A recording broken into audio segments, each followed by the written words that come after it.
What's up guys, welcome back to a new video. Now today is a very exciting one. I have my good friend Mark here who is from Las Vegas, Nevada, and we're gonna go over the GH5s and the GH5 and kind of share with you guys the differences that both cameras have.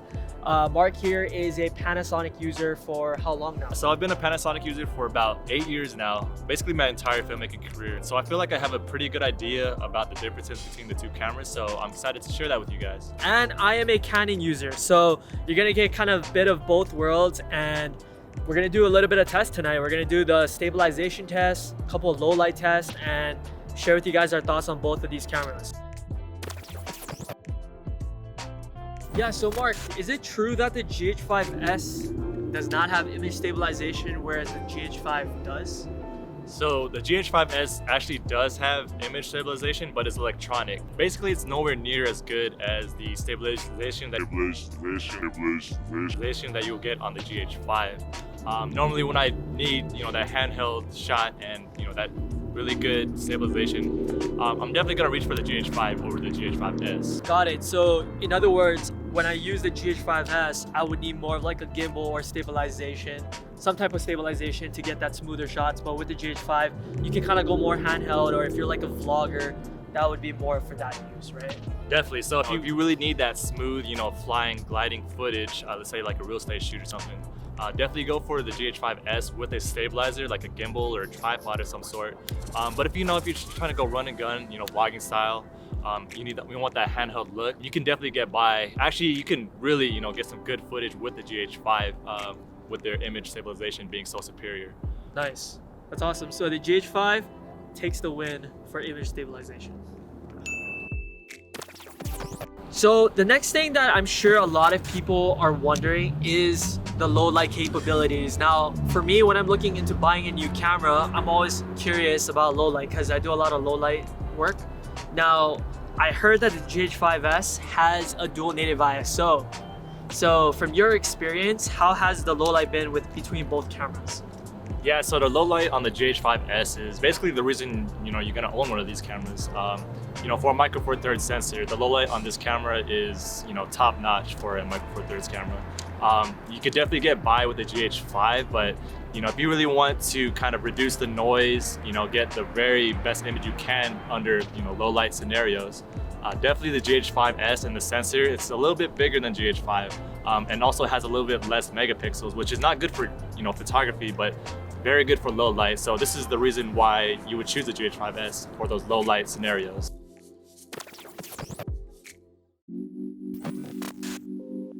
So Mark, I know there's people out there that want to do both photo and video. Now I know both cameras do it, but which of these would you recommend more towards?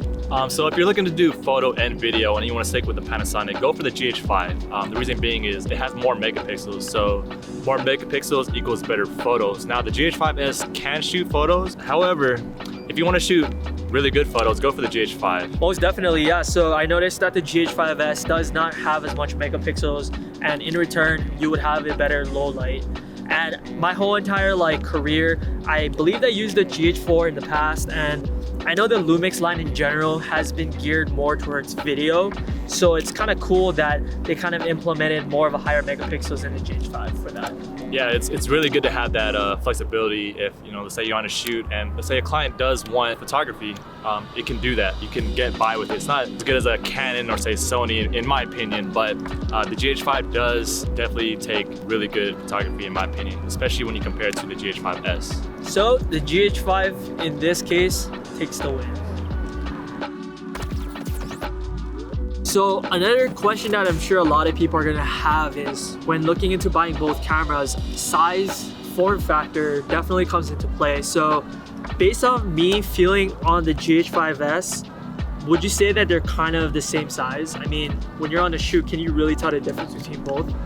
Yeah, no, so basically they're the same body. You really can't tell the difference at all.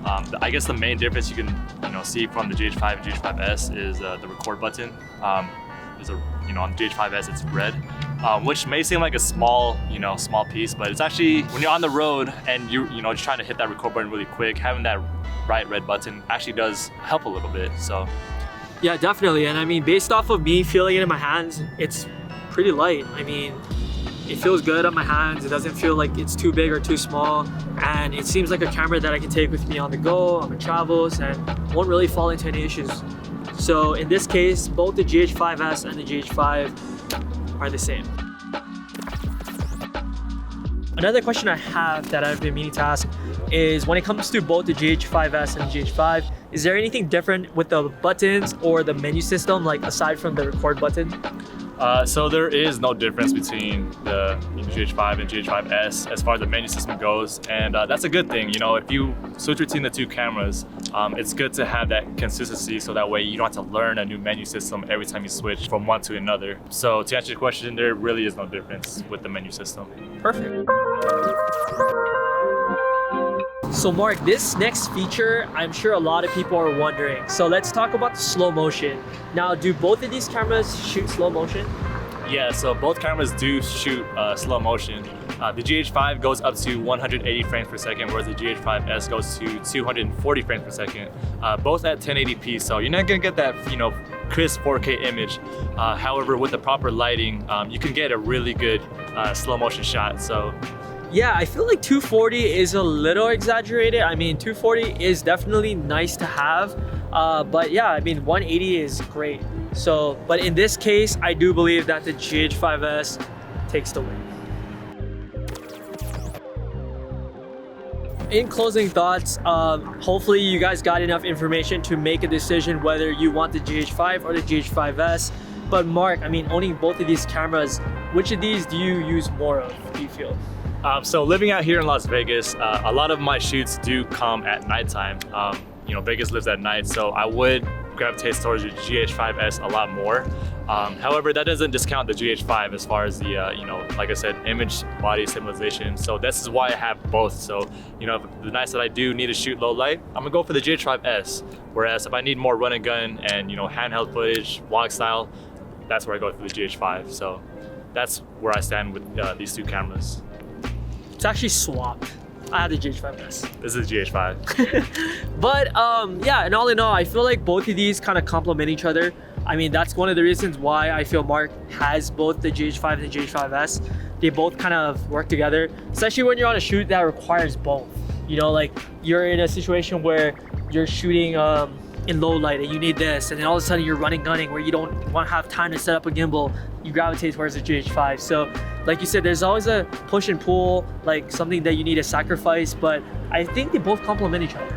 Oh yeah, in my opinion, this is the perfect paired camera that you can have. They're both Panasonic, they both shoot amazing video, and like you said, if you want to go handheld, you grab the GH5, get your handheld shots. If you want to go stabilization with good low light images, you can go for the GH5s. So it's a perfect tandem as far as cameras go. So yeah, hopefully you guys got a lot of information out of this. Leave a comment down below which of these cameras you think of buying.